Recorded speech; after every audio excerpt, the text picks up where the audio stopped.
Hello and welcome to The Late Challenge. It is episode 50 of The Late Challenge. We're so close to the year now of doing The Late Challenge. The first one was February the 8th, 2023. We still haven't got a guest on. We still haven't had an alternative host. It's just been me, Gareth Roberts, and him, Paul Cope, for 50 shows. And then there's about another 38 Patreons. And then there's the Live at Fives as well. So we've definitely done over 100 shows. And we're still here. And we're still going. And we're going to try and keep it that way.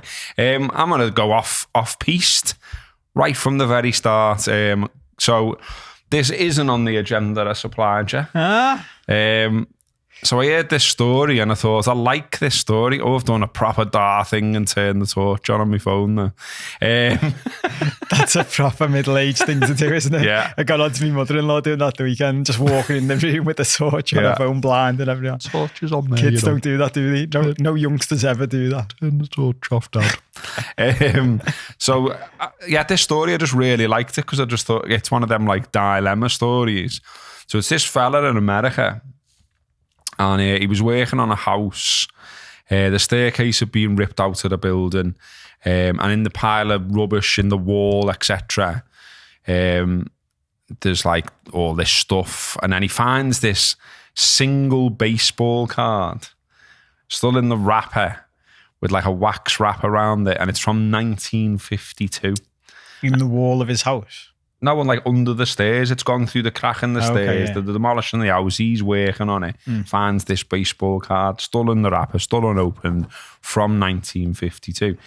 So he gets it and he doesn't think much about it. Just lashes it on like the dash of the van, driving around with it for a bit, and then thinks about it again and thinks, should have a look at that, shouldn't I? Like as a bit of a mooch, does a bit of research online. Turns out it's from this 1952 set of 252 cards, colour, reproductions of player photographs, etc., like an autograph on them and stuff like that.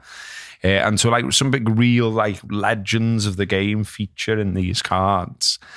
And the more he's looked into it, it's turned out that he's got this dilemma essentially. So as it is now, unopened in the pack, there's no way you can see what's in it. They've tried. It's worth about like $14,500 if he just flogs that at like auction or to a collector or whatever. But some of those cards that are inside, so some of that 252 set are worth like $500,000. So he could open it and see if it's one of the rare ones, and then he's even more quids in. Or he can keep it closed and sell it for 15 or so, and then he just gets to keep that. If he opens it and it's not one of the ones that's really sought after, it's worth like $150. So what would you do? It's funny this, isn't it? Because even as you started telling the story, I was like, and for everyone listening and watching, think about this before, like, what would your answer be? I think even the fact he left it on the dash of his car for so long tells you a story about who someone is. If that egg tire, so tell me what you'd do with this. If I found that in that same situation, I'd be dead excited. Because my brain would think, this is like a dead rare card. It's worth something. Yeah. Let's find out straight away. Do you know what I mean? I'd be dropping everything else and going, let's sort this. But he's not that bad though, because he didn't, some people just open it, wouldn't they? So he's had a thought where he's gone, could be worth something because he didn't open it. Yeah, so he's middle ground, isn't he? Yeah. That's what I mean. But he's not like excited enough about it to like go, oh, this will be fun. It's not even a question for me. I'd open it. Would you? Yeah. Yeah. Because I've thought this a lot over the years in my life, like. And I think you partly get this through running businesses and stuff. I've talked to other business owners in the past about stuff like this. You get desensitized to certain amounts of money because you're dealing with it that long. Yeah, but like £500,000 we're talking about. No, I know, but that's what I mean. That's what you could get. But like you'll lose 15 grand of it, shit. Yeah, so to me, it's worth risking the 15 grand because 15 grand is not going to change your life. I reckon if you give most people 15 grand, it would be spent within a month. And you wouldn't have much for it. Yeah, you get, do you know what I mean? You'd have a good holiday. You'd have a Boss telly. Yeah, you might get a car. You probably wouldn't even get a nice car out of it.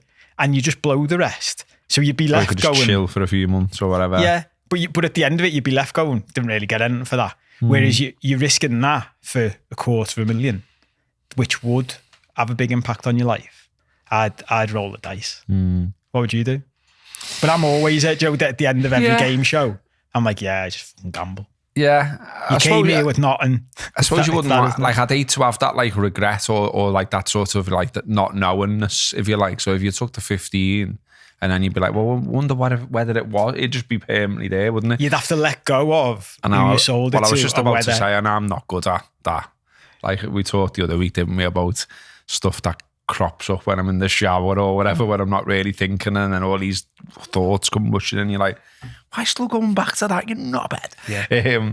So yeah, I think probably on reflection I'd do that. But I just thought that was a nice little opener. It is, yeah. But it's alive. It's happening. It's still going, yeah. So he still hasn't decided. No, he still hasn't decided. And like, obviously now the media have picked up on it, and like it's made its way all the way over here, and it's getting talked about over here now because people are like, oh, what are you going to do? What are you going to do?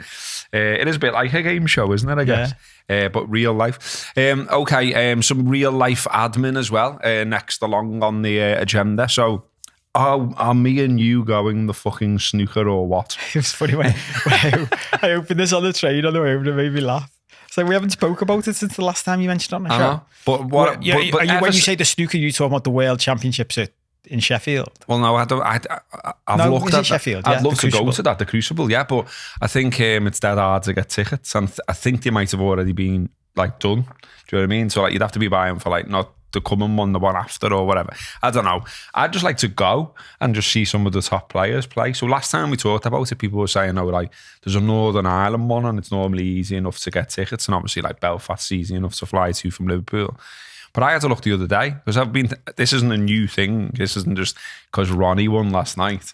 It's because I genuinely want to go, and it's like a bucket listy thing, and I've been talking about it for years, and other people have gone, and I've gone, I wanted to go to that. Then I've asked my mates, and they're all like, nah. I like, ask me, lad, no, you go to that. And now I'm sort of like at the stage where I'm like, I might just go on my own if no one's going to come with me. Yeah. And just because it feels like one, you could just go on your own. Easy. Because you can't have a big chat anyway, can you? You get bollocked. I think it's by the always rest. better to go by yourself to something. Yeah. Like that. It's only when they fly through some of the sessions, though, when you're left with a bit of time where you could go for a pint. You know, like you'd want, be good if you could go for a pint with someone at that point rather than just being like, hi. Well, but that's a question, isn't it? This comes up a lot for me in my change of life. Is that what if I'm not having a pint? How do you feel about sitting and having a pint with someone who's not having a pint? Do you feel weird? Oh no, it doesn't bother me, that doesn't it? Because I know some people do. I think it probably used to bother me. You're not getting once. smashed, are you? No, I know, but some people like the idea. If I've had to say to people in the past, why does it matter whether there's any alcohol in my glass or not? Because I stopped drinking lager like a long time ago, so I wouldn't be even having a pint with people anyway. I'd be having a JD or something, and they'd be having a pint. But if I said just get me a Coke, I've had people go to me, that's weird though if I'm having a pint and you're having a Coke, and I'm like, well, why does it matter to you if there's a shot of JD in that drink? It doesn't. It's just a social thing, isn't it? Yeah, well, that's what I think. So where are you thinking then? Well, like I say, I looked the other day, and there's one soon in Llandudno. It's some kind of like Welsh Open or something, and like the top players go to it. Like, and I think you mentioned last time, obviously the Guildhall somewhere where it gets played as well. Preston, yeah, so not far away. Still there. So like whatever, really. I'd probably go back to Preston, like old times, see what it's like. All right, well, let's look into it. We'll do the rest of the admin off here. Well, it's funny because I used to watch snooker a lot. Like I'd sit down. Well, I do it's a now. bit like Formula One. I'd sit and watch full races and stuff. And now I haven't watched a full snooker match for years. I find it. I didn't even know the Masters was on until I saw the tweet saying he'd won. I find it relaxing. I just find it like I'm interested in it, and it's still sport, and it's still a skill, and I know there's some people who are weird about it and all the rest of it and say it's not really a sport, not exactly athletes, are they? I hate when people say that. They say that about darts as well, don't they? But I like it, mate, and I always have done. sport? I think it's one of them things, like passed on legacy thing. Like me, both nans always watch the snooker, and remaining nan still does. 101 this week. Go at Dora. Yeah. She still does. So I always get her like snooker related prezzies. Do you reckon? Got a John Virgo's book for Grimbo. Did you? Good hell. I wouldn't. Did you know he's from around here? Is he? Yeah. I didn't. Like, I didn't know that. From this side or from the dark side? This side, I think. Liverpool ways, yeah. I never knew that. I never knew that, but that's what my nan said when she read it. I wonder how many people, I mean, our audience, our UK-based audience will know who John Virgo is. I'm not sure how many other people would. I noticed someone messaged us today and they were in their 20s. You're like, yeah, I'm not sure any people in their 20s who know John Virgo is hard with it. But I was going to say, did you think, like, I worry about things like snooker. I watched Maury Racklemore. I watched Rory McIlroy. Making you choke on your drink. On the Carragher and Neville podcasting, and he was talking about ways in which they're trying to change golf, because all of these longer form slow sports have got the problem now of the modern age. Everyone's like attention span is shit, so like trying to get someone to sit down and watch a 5-hour event that's quite slow, they're like, no, all right, we've got to get people into it, like giving them crack in order to get them addicted to the big thing, which I thought was quite sad in itself. But I was thinking about that about snooker. I wonder how many youngsters are still getting into snooker now. Because when we were young, it was a thing, wasn't it? Like those snooker halls, and I guess I used to go to the snooker hall, and there was a big snooker hall where I lived. Like, yeah, you could play snooker near ours, the alleys, yeah. And John Parrott was rumoured to go in from time to time. Yeah. Another one for the kids there. He's still on the commentary, by the way. Parrott, he was there last night. Told you me John Parrott story? No. When I was living in Formby, and it was my ex at the time. She's like bumped into all kinds of all the famous people living in Formby, and I hadn't seen anyone. And I was like, fucking shit, that all these famous footballers. And one Saturday night, I went to the local chippy, and John Parrott was in there. What was he getting? Chippy, like fish thinner. Yeah. And any peas? It was funny. Did he get? No, we didn't get peas. Gravy. But it was funny because gravy. I'm having this with me stepsons at the moment. They like fish chips and gravy. I do. Do you? I gravy like, on fish. I like fish chips and curry. Yeah, curry. I'm all right with curry, but gravy just feels weird for me with fish. That's sound. But yeah, I always remember like that as he went in, he was having one of them conversations with the fella behind the counter where you could tell John Parrott was like, mate, I've had this conversation a fucking million times. I can't be arsed with it. I just want me chippy dinner and get off. I know. But I just always loved it. The most famous person I'd seen him for me was John Parrott. Do you remember when he won the Worlds, didn't he? And he like, paraded it around Anfield, and like, he got a fairly like, warm applause type of thing. But I remember like a bit there being a few like, he's a blue nose, what's he doing here? But yeah, O'Sullivan turned on the style again, won the Masters for the 8th time. He's 48 now, Ronnie. Yeah. And so he's both the oldest Masters champion now and the youngest. He was the youngest. He turned pro age 16. So he's like a bit of a James Milner of the snooker world, won the title in 4 different decades. And, I'd obviously love to see him, but I don't think you get the choice, do you? You just like book like afternoon or evening sessions, and then you're just in. It's whoever you get. It's a bit of a luck of the draw, isn't it? I'm all right with that. I just want to go. So yeah, we'll talk about that. We'll sort that. And if anyone's got recommendations out there about best way to get tickets for the snooker and where to go and all that kind of stuff, hit me with them, because a few years did last time, and it was actually useful information, so thank you for that. And on the subject of like sort of people out there solving issues for me, I like the way you're using this podcast for this, by the way. I think we should start doing this. Yeah, why not? Crowdsourcing solutions. I think it's all right, isn't it? So, I mentioned that I moved house recently, and it's quite funny because like I have no I do have a concept that obviously people are watching and listening. But then it's weird because like I feel like sometimes you experience like quite a lot of people in a short space of time, and like loads of people have just seen me and Crosby going, all right, I heard you moved up here, like, and all that, and you're like, all right, mate, all right, and like it's just funny because like obviously because they're sitting watching this, and I've said, and the walking do you ever have that at home? I have this said. Every now and then. Joe, you're sitting at home, or you're talking to your family, whatever, and you'll start talking about this, and you'll mention you'll just start saying something, and I'll mention about something I said on the show, and then my brain will all of a sudden go, I'm not sure they'll be happy about you talking about this on your podcast. Do you ever get that? Yeah, I have to stop myself and go, because I'm aware now after, because at first like a few people watched it, like, oh, you're starting a podcast, great, but then over time they're obviously going to fade away because you're not going to keep what I keep saying this to Siobhan. She goes, no, I should watch more.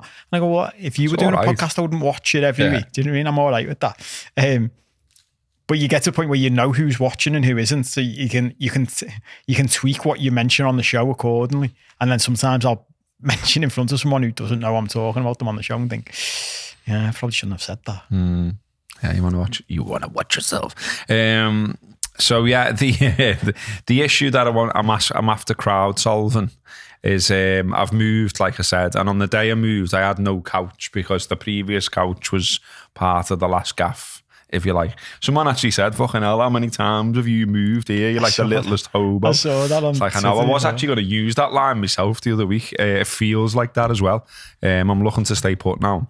But anyway, so on the day I moved, I just thought, right, I'll just buy a couch on the day. And I went on like Marketplace, found one. I was like, that looks sound. Rang up, sound, got it, yeah. Went down, and it was on a farm.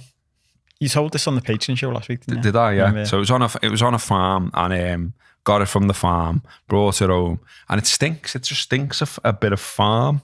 You know what I mean? So it's like, sit down, you're watching the snooker as an example, and then you're just like, is that my feet? Like, you know, so it's been like smelling my feet, or like, do I need a shower here or whatever? And then it's like, no, it's the couch. It's just like releasing this vague honk of farm. So I've done Febreze, I've done baking soda, I've, you know, stuff you put on and hoover off and all that shite, and that doctor thing, you know, with the brush thing on it, that you use for carpets and all that. Oh yeah, that done all loves. that. All of them things. God, you've been busy this week. Still there. It's just still there. Yeah. And then today, I just thought, fuck it, because it's really doing me head in. And like, it's a bit of a gamble because I think it's like X-Display. It's new. It hasn't got crumbs and 50p's down the side. It's like, it's pretty new. But I just thought, fuck it, the smell's doing me head in. So I've whipped all the covers off, thrown them in the washing machine, and nothing's happened. They haven't shrunk or gone mad or anything like that. It seems to have got away with it. But when I was sitting on like the shell of it, if you like, while that was all getting washed, I was still getting a vague honk, and I was thinking, well, like, is there like someone sewn a turd into it or something? Anyway, so if anyone's got any boss ideas about how to solve that, again, give us a shout. Bit of a wrestling match getting them on and off as well. Yeah, when I read Have you ever done it? When I read that, my heart sank for you because I was like, oh, it's graft, like the big bit that your arse is going on. Yeah. Like I was in there before, like WWE or something with the fucking thing to get it back in. When we bought our new one, he said to us, don't take the covers off and wash it. He went, it's got all like fire resistant shit on it now, so if you try and wash it, you'll just fuck them. And I said to him, you shouldn't be swearing like that in a DFS, but I did read that, but then I just thought, you know what, I don't want it to honk of farm. So yeah, I've had to go. Didn't someone say to you, you can like get them steamed or something? Yeah, but then when I looked that up, other people were saying, well, I paid for that, but then at a different occasion when the couch was a bit older, I just washed the covers and it was the same effect. And I just thought, you might as well try that first. Yeah. You know what I mean? So anyway, well, I shall update you on the story of the century there as we go on. I was laughing about that before as well, even when I went to you. Like last week we were selling the Patreon show saying we'll talk about snow, which we didn't end up talking about in the end anyway. No. And this week it's like, we ended up talking about your couch. Yeah. I mean, at the end of the day, look, we talk about some stuff that's interesting, we talk some bollocks, and I think that's been the general, you know, that's what we do on the show since we started way back when in last February. So just keeping it up, really. But the main crux of the show, the big thing now that we've done a bit of bollocks at the start, I've called it the Great Saudi Told You So. So basically, we did do some stuff about this at the time, as did many other people. When the Saudis came knocking for their pro league and started recruiting all the stars and getting Gerard over there and Henderson and Firmino and Fabinho and Benzema and Ronaldo and whatever, us, among many others, were saying, it's fucking shit, lads. It's going to be crap. Like, you know, sound if you're getting these mad amounts of money, but it'll be crap because you're used to playing good footy. Anyway, it seems like 350 grand a week tax-free hasn't quite been enough for Jordan Henderson. It's widely being reported that he's looking to get out of there. Ajax openly saying to the press, yeah, we've spoken to him and now it's back in his court. His club, El Attifaq, don't seem over enamoured by the idea, funnily enough. Mad that, isn't it? Because they've gone through all this big process of getting the superstars there. They don't want them to get off after 6 months, funnily enough. So there's a bit of a situation brewing. So I just thought we'd talk about that a little bit. So are you as shocked as I am that it's not turned out to be the land of milk and honey over there? It's just... it's mad. Do you know what's mad about it? Like, I defended them at the time. I mean, we had a Patreon chat about it. We might have even talked about it on this show. And I defended them at the time against the grain, Joe. And I'm quite happy to do that at times and say, look, this is what most people are saying. I have got a different view on it slightly. It's this, and I defended his right to go out there and what he'd done in the past with Joe's support of the LGBTQ plus. I never. Wow. Yeah, I know. I got in trouble just for that, won't I? It's like I defended him and said, look, it's up to he's free to choose what he wants. When he came out and did the interview and like defended himself on the grounds that it had nothing to do with money. Really, I was already like, fucking hell, Jordan. Like, do you know what the mad thing is, mate? For all the lads who go, yeah, it's mainly just for the money. It's like, yeah, I get that. This makes all of that it makes him a bit of a laughingstock to me. It's embarrassing because if you're going out there and what you're saying is this is a project to help build a league, then it doesn't matter if it's a bit shit, does it? Because you're going out there knowing it's a bit shit. You're going out there knowing that the crowds are bad. But your whole point of going is to help build a new thing and to help change a country or whatever it is his big thing was. This just tells you. Well, it's funny actually because I'm going it partly to grow tells you it the was game. for money. Grow the game is what he said. Was that the quote? Yeah, grow the game. This shows you that it's funny. What it almost tells you is it was more for money that he went because otherwise all this other stuff wouldn't affect him as much. And secondly, it's not just the money that's important because if it was just the money that was important, he'd stay there even though it was crap, wouldn't it? So there is that side of it to it, which is a bit redeeming, I guess. But the other thing that I don't really get for all of them, and I hadn't thought about this before, for Gerard as well, and we're going to talk about Gerard. My understanding is, and this might be wrong, so if you're a tax expert out there, let me know, but I had mates who moved to Dubai and I looked into moving to Dubai ages ago. There was a time when Dubai was doing this with like professional services, paying people big bucks to go out. And a couple of my mates went and I was thinking about it. I looked into it and I remember at the time them saying, yeah, the tax-free thing's great, but you only get that if you stay for 3 years. Yeah. Because if you come back before the 3 years, you've got to pay it back. You've got to pay it back. Yeah, and then you'll get up. I think that's still a thing, isn't it? Because I saw someone saying there's going to be massive tax consequences for him. So even that, when I hadn't thought about this more for Gerard than for Henderson, because Henderson's coming towards the end of his career, although at his age, he could still have another 7 years in. James Milner, Milner's nearly 40 and still playing Premier League footy for. And he's looked after himself. And I think in one of the England games he played in, he was still clocking up, like he'd ran more than anyone else and all that kind of stuff. So he's kept himself fit. And the limited reports we've got about what life is like out there, the stuff that seems to have come back about Henderson is. He's not like on the piss or anything. He's in the gym all the time. He's looking after himself. So, I'm more than, he can do a job. He could probably do a job. I wouldn't say for any of I wouldn't say City. I wouldn't say come back to Liverpool. I wouldn't say Arsenal. But I would say I honestly, step down from those clubs. I would say. Well, he could have stayed with us, couldn't he? Well, he could have done, our squad. But he dropped that line, and didn't he, saying like there was a change in how he was valued, which I think there does seem to. I mean, I've heard from various people that there was apparently a conversation to say like, listen, we're going to revamp the midfield a bit, and like he would have been like the Milner, wouldn't he? Basically, I think, and obviously he wasn't happy with that, and then at the same time, this big bag of cash was being dangled in front of his eyes, and off he went. But he could have gone, like I was just about to say to you when you're talking about teams, like same salary, surely could have gone to Spurs, for example. Maybe. And that would have been still playing in the Premier League. Would Liverpool fans have been that arsed if he'd have gone to Spurs? If we basically said, if he said and Klopp said, yeah, we had this conversation, we told him he wouldn't be first choice anymore. Klopp, remember that, I thought the press conference Klopp gave about it was really interesting, where he said, Jordan Henderson is fantastic around the place when he's captain and he's starting, but when he's not, it's not that great. Yeah. And it was like, that's understandable. And there was a sort of a vibe from Klopp of that's not good for anyone, including me, by the way. So I don't want that. So I think if that had been the case and he'd have gone to Spurs, I could imagine Postecoglou going, like they've just taken Timo Werner, for fuck's sake. Like he'd have done a good job at somewhere like Spurs as a squad player and probably got more game time than he would in our squad. But who knows? But it's just that you can tell by the way I'm talking about it. I think it's a bit exasperating. Do you know what I mean? I think it's annoying when like people who come across like Jordan Henderson, fairly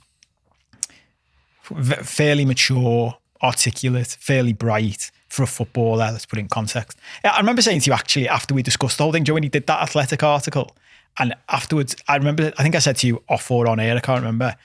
It just reminds me he's a footballer.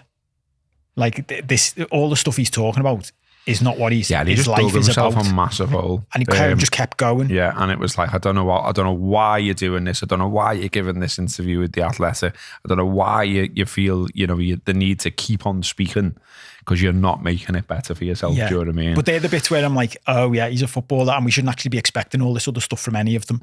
And it's unfair that we do. Yeah, I mean, it sounds a bit harsh, doesn't it? I'm sure people won't like it, but he's come across as a bit thick in all of this. He's not made good decisions. No. He's not made good choices.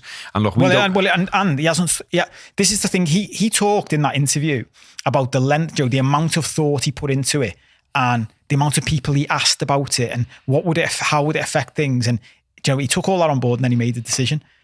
So none of those considerations included anyone saying to him, do you know what Saudi Arabia's are like though, mate? Like, do you know what it would be like to live there? You might not even live in the country. You'll live in a different country and fly in. This is what I don't get, because what's gone wrong in 6 months that he's like, tear this up, fuck this off, I want out. Like, it might not just be him. It might not, we can speculate and we can put across an argument that it could be that the footy is shit. It could be that sometimes he's playing in front of, 600 and 900 fans. Yeah. And by the way, we shouldn't that was away, by the way, both of those games. But we shouldn't just skip past that. Like, I think it's worth us pausing. I think we mentioned this before, but I think it's worth pausing on that and just saying it out loud. Me and you have done this in the past about footballer salaries. We've got to this place where we just go like, so he's on 350 grand a week and then we carry on talking. And I often go to people, just stop. Think about that. Every Friday night, if he checks his bank account, there's an extra £350,000 in his every week. So this week there's 350 grand and next week there's 700 grand if you don't spend anything. Imagine that in anyone's life we know. Imagine if I came in and went to you, mate, I got paid 350 grand last week. Be fucking talking about it for months, wouldn't we? But with footballers, we become blind to it. I think that thing, we don't stop and think about what that was like for him. The first time, even his home matches, when you've put it in here, what's he playing in front of? 7,000. So even the big crowd he's playing in front of, think of what that's like for him. When he walks out of the tunnel, out onto the pitch, in the baking heat, and he looks at the crowd, and he thinks, what the fuck am I doing? And then he goes to an away game and there's 700 people there. You're talking like, have you put anything in here about the averages? I remember it's 35,000 capacity stadium. Their average attendance at home is 7,854. So 14 clubs in League One average more than that, and 6 in League Two average more than that. He's played in front of 696 fans when they played Al Riyadh. Now think we're talking like, and then he played against 976 when they played Abha. So you've sort of as a fella that's been playing in front of 50,000 on the regular, Champions League nights, going for the Premier League, all of this kind of stuff. He's only 33. How many go to Marine? Your new local club? There was 1,200 there on at the weekend. So he's playing in front of smaller crowds than Marine. Yeah, and there was 2,200, I think, for their FA Cup match against Harrogate this season. So and that's like level 7, I think. Yeah, of English football. To put that in context, like if you just said to him, Steven Gerrard's managing Marine. But even then, so say you went and played for Marine. Obviously, he's not going to. But like, say you went to play for Marine, and there's 2,000 there. Well, it's shocker. And like everywhere you look, there's fans, and like the atmosphere is good. Yeah. You know what I mean? You can hear what they're saying. You get some songs, you know, there's an atmosphere. If you've got 7,800 in a 35,000 capacity stadium, shite. Yeah. Because, you know, it's empty. as a percentage of what the stadium holds, it's empty. Yeah, voices are like echoing around this stadium. Then you've got the thing of, okay, they bought some players, and okay, Steven Gerrard's the manager, and okay, you've got this big pay packet, but half the players in your team is shit. They're not used to the standard you're playing at.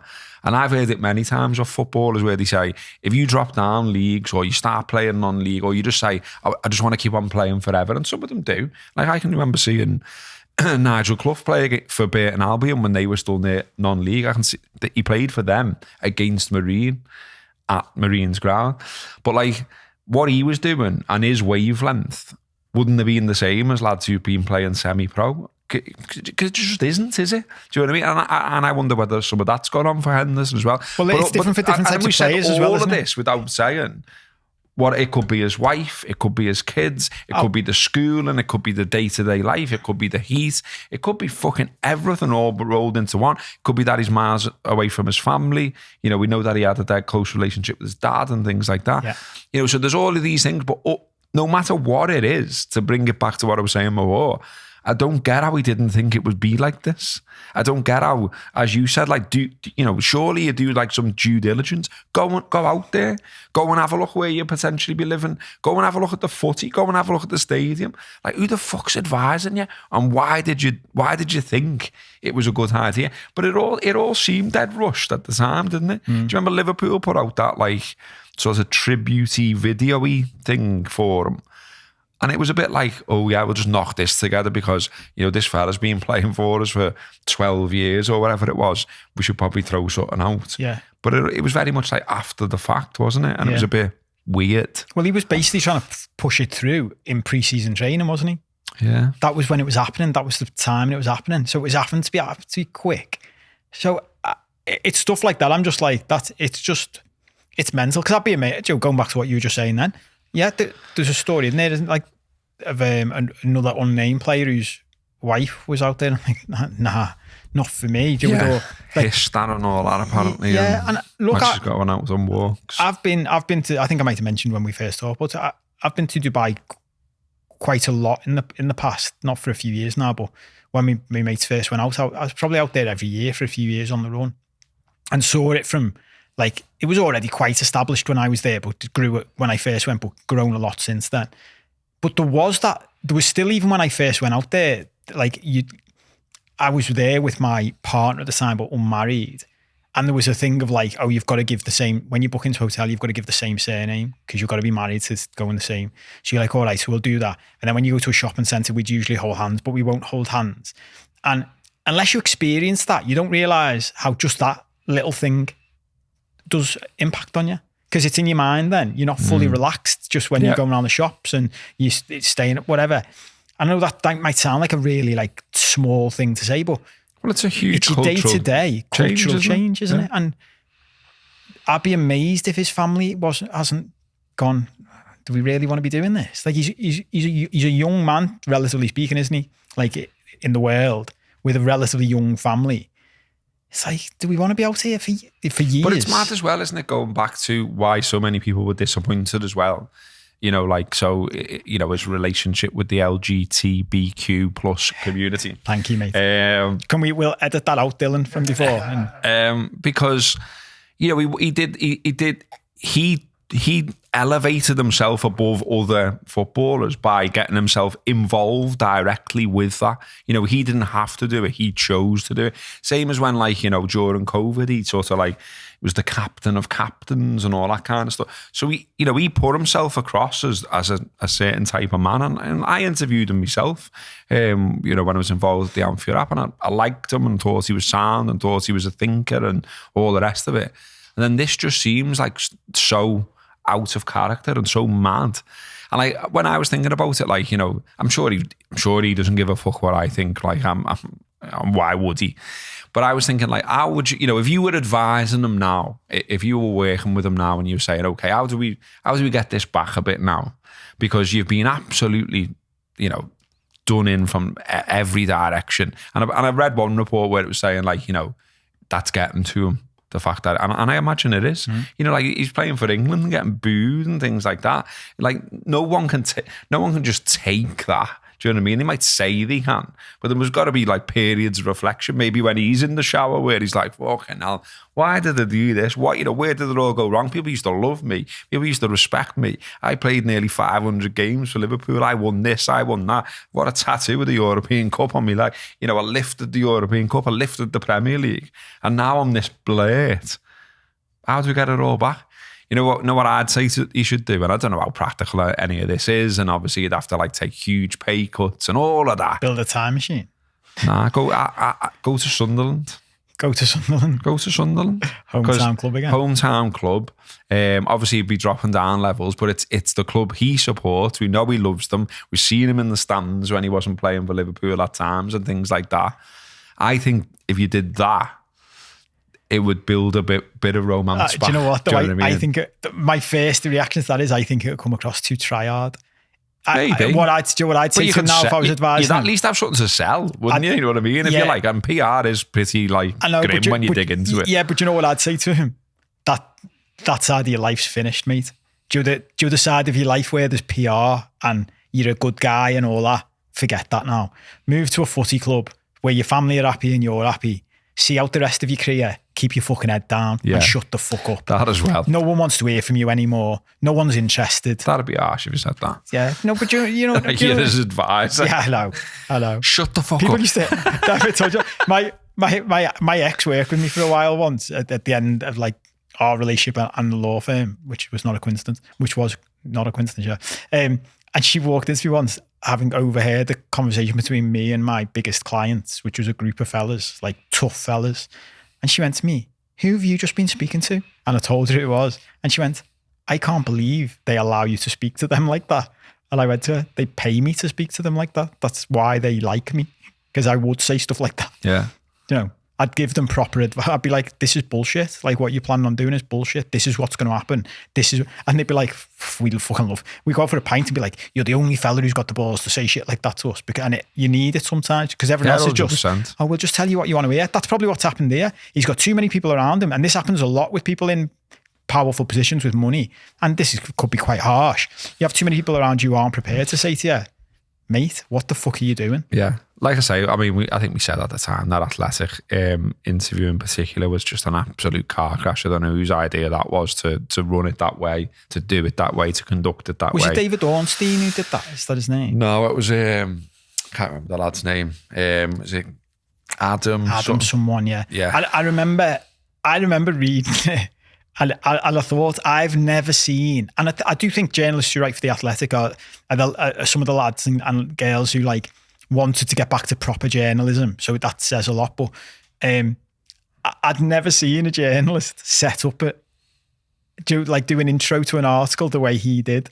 He was basically like, well, he just put the whole article. Yeah, he just put the whole interview on there, but I remember the intro was a bit like, I just want to put it out there that like almost like we tried to help him.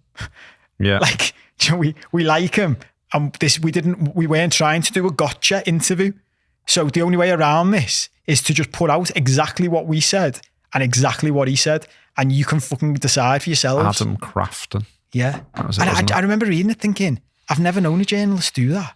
Well, he didn't even write it up. He didn't editorialise it. He just put the interview there, as it was said, because, you know, but it was like, he was gobsmacked, wasn't he? He was like, well, it was Jordan Henderson made the rod for his own back, and so he just put it out there. There you go. This is what he said. Yeah. You know it's going to go down like a lead balloon.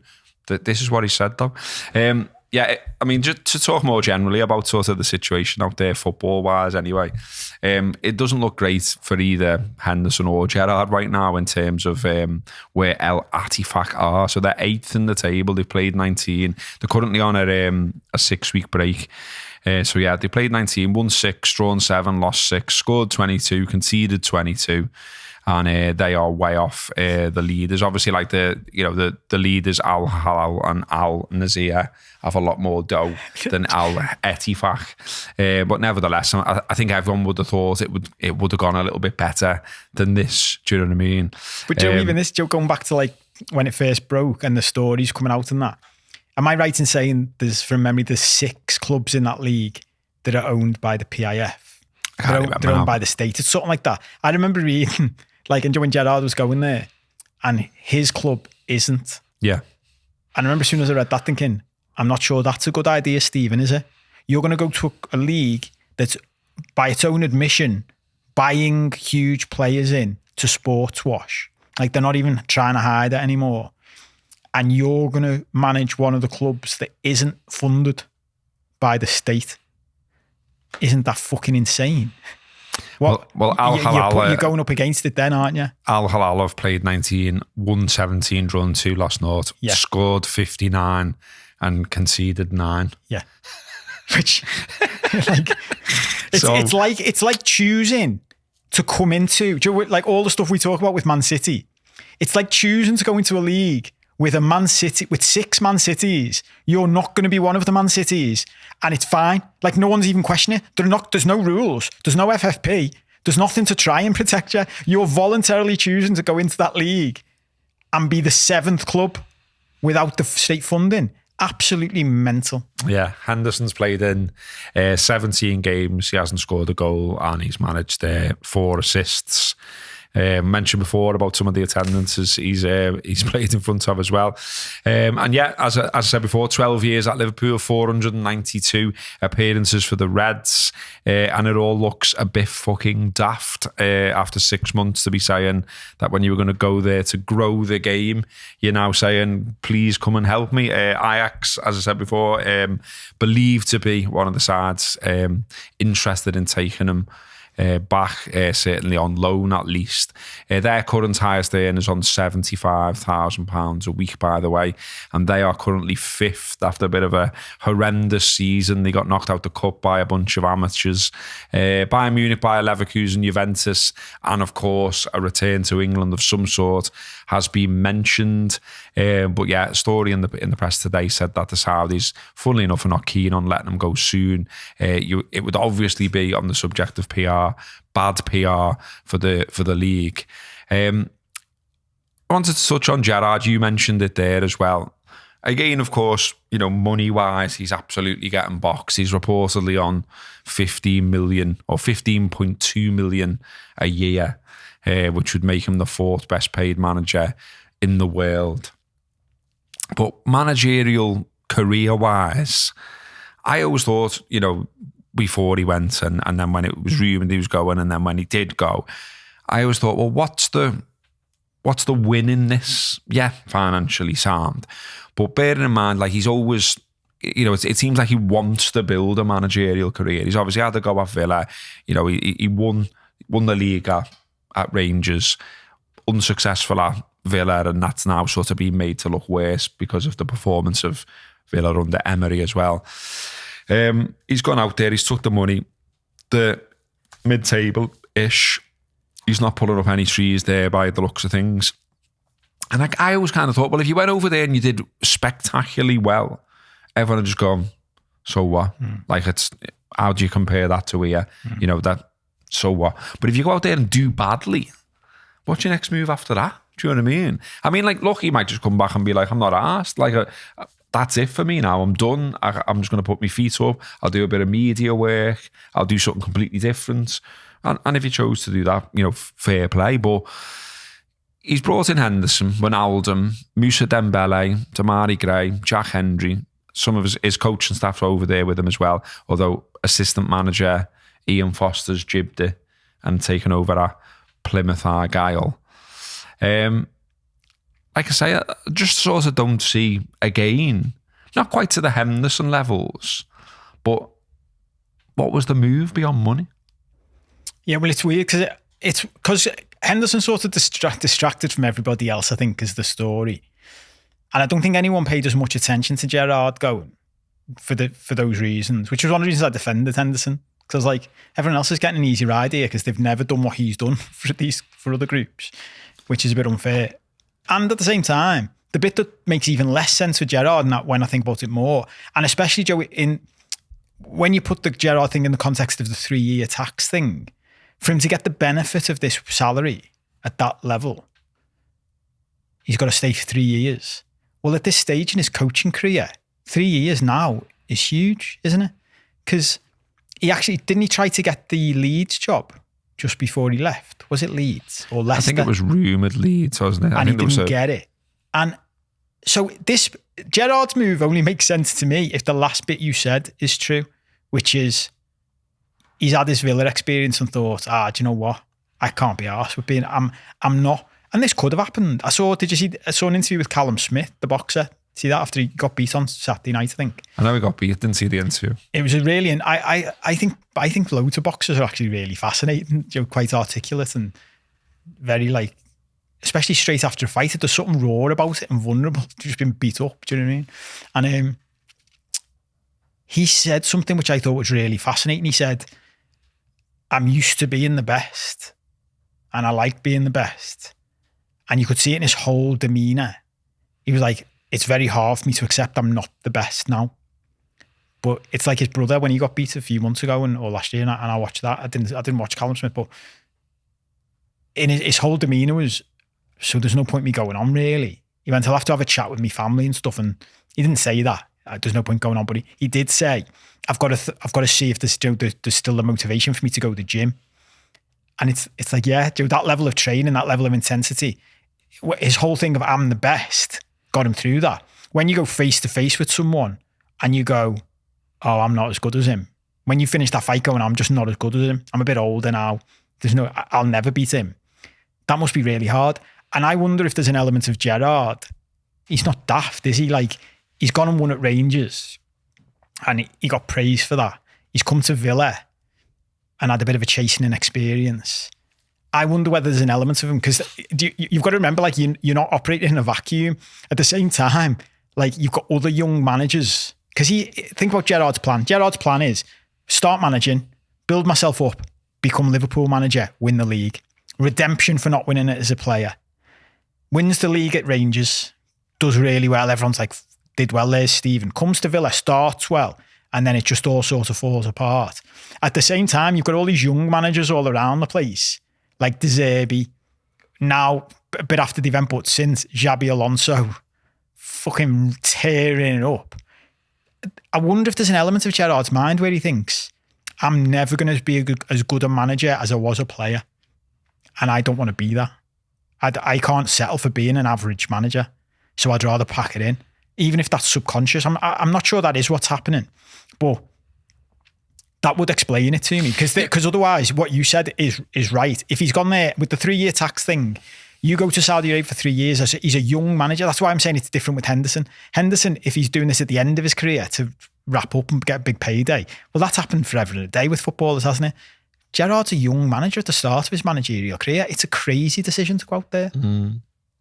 Yeah, it's interesting, isn't it? Because, you think about when he left Liverpool and obviously wanted to stay as a player, and then ended up going out to LA and then talked about it meant that he could live a different lifestyle and, it meant that he could live a bit and what people weren't constantly in his face, like, you're Steven Gerrard, hello, can I have a picture, do this, oh, you're Steven Gerrard's son, and so on and so forth. I wonder whether there's a bit of that, as well to it, because I think we always say, we should think about footballers as people or football managers as people, and then we're probably still guilty of not doing that sometimes, you know what I mean? So, I mentioned Henderson's family, and apparently they're over in Bahrain, as is Gerard, because it's a bit more liberal there. They make the 55-minute trip across what has been dubbed the Booze Bridge, according to the Mail, of course. But yeah, they're meant to be able to, live a bit more sort of a Western lifestyle compared to Saudi. But I wonder whether there's a bit of that going on as well. If he's getting amazing schooling, because you'd imagine he would be, for his kids and things like that. It's a bit of time sort of where everyone's not constantly on your case. I mentioned it the other week, didn't I, about some of the, there's players who've gone over there with no profile compared to Gerrard and Henderson. And they're essentially living in a sort of centre parks by the beach. And I guess if you're all right with that, you're all right with that, and you're picking up good dough and you're setting yourself up and all that. I mean, Gerrard didn't need much setting up, did he? He was already set up, you would imagine, building mansions left, right and centre and what have you. Now he's going to be even more set up. But yeah, like you say, as someone who's always been so driven to be the best and so driven to be a winner and almost done his own head in about doing that, it is a bit of a mad one. And like I say, I sort of don't see what he gets out of it and what his move would be afterwards. But that's the big one for me. What's your next move? Yeah, mate? where'd you go? Where'd you go from here? Because if you do still want a managerial career, I wouldn't quite say sort of. I would say maybe there's probably still some clubs where they maybe give him a go. I would say like Lampard's more tainted than Gerard is at this point because he's had a nightmare, hasn't he? Well, maybe he thought that. Oh, Joe, like looking at it from the other way, right? I remember someone saying this once. Instead of us slagging people off, let's try and figure out why he did do what he did. So if I'm trying to like justify it, maybe he thought that. Maybe he thought it's a worse move for me to do what Lampard's done and to take another English job and be shit. And then you're definitely done. And then you're done. Yeah. Because everyone's like, he's shit. Whereas if I go to Saudi, the fourth best paid manager in the world, you're in charge. You get to put your coaching methods into practice and all that kind of stuff. Yeah, you get to practice all of the stuff of being a manager day to day. Your family, whatever. Maybe that's a thing as well. Like you say, maybe what's going on behind the scenes with his family, it's a good stage for his kids to be in private education in Saudi Arabia, getting the best privately educated schools out there you can get. And then sort of what you said before, maybe he sees that as an advantage. Like 3 years out there tax-free, you'd make 40 on that salary, you make 45 million. This is something else no one ever talks about in this country. And I remember this always stuck in my mind when my mate went out there, and it's the difference between, Joe, someone offers you 100 grand a year in a job here in the UK, you're going to pick up about 60 in your pocket after tax. And he said when he went for his interview in Dubai, the partner who's interviewing him said, we've got a really easy way to calculate how much money you pick up from your salary. You take the salary we give you and you divide it by 12, and that's how much you get in your bank each month. And I was like, yeah. And everyone got to bear that in mind. £15 million a year is in his pocket if he stays there for 3 years. So he goes there and he's made £45 million in 3 years. It's ridiculous. Like, no matter how much money he had before, like, that's a ridiculous amount of money. And the other thing you said, which you could spin and say it's a positive, no one cares either way. So, if you're shit, it's like, with Saudi Arabia, he can just say, I was up against 6 teams that had unlimited wealth. And everyone goes, yeah, all right. If you're great, everyone goes, yeah, well, you managed the team that had unlimited wealth. And he goes, yeah, well, all right, I'll just come back and I'll carry on where I left off. Give me a Villa type job, or I'll go to Germany, or I'll go to Spain or something. So maybe that's what he's thinking. Maybe, because he's still only 36. How old's Gerard now? Same age as me, I think. 40. So it'd be 46, 47 then. That's still young for a manager, isn't it? It's funny though, because they have got, and they still have got, sort of spin doctors, if you like, who are, making out it's X, Y, and Z and don't want the negative stuff creeping out. And, you hear them from now and again on the radio and stuff like that, selling it all as it's this, it's that, it's the other. All of this has got to be seen as like a blow to them. And it's not just Henderson, is it? Firmino has been linked with a move back. Benzema, another one as well. He's been linked with Chelsea today. Firmino's been linked to Fulham and Chelsea. Firmino's played 17, scored 3 and 2 assists, and recently hasn't been starting. So, there's some more players who sort of don't seem particularly happy with it all. I wonder what the effect will be on like the next round of players that they target, because I find it interesting that we're sat here talking on like the 15th of January. The window's swung open and all the rest of it. And there's not loads about, shitloads of players heading for Saudi. There's plenty of time, obviously, for things to happen. But I just wonder whether, some of this might make, potential players who might have gone there think twice a little bit now. Well, we've seen it in the past, just normal transfer in footy, haven't we? Like Phil Coutinho. There's no way in a million years Coutinho's name hasn't been raised by Jurgen Klopp in conversations with players he wants to keep. Is there? Joe, people are getting itchy feet and going, well, maybe this and maybe that. And he's gone to them, well, you can do what Coutinho did if you want. or you can stay here, like I said to him, and they'll fucking build a statue. You know what these lunatics are like? They'll build a statue for you, win them the league, win them the European Cup. They literally name stands after like legends. They build statues in the fucking car parks. And Coutinho will have been mentioned repeatedly, and not just by the manager, by the way, and in talks with the director of football and all that, in the dressing room. There's no way in a million years Mo Salah isn't looking at all this. And if he was thinking about it, having second thoughts, is there?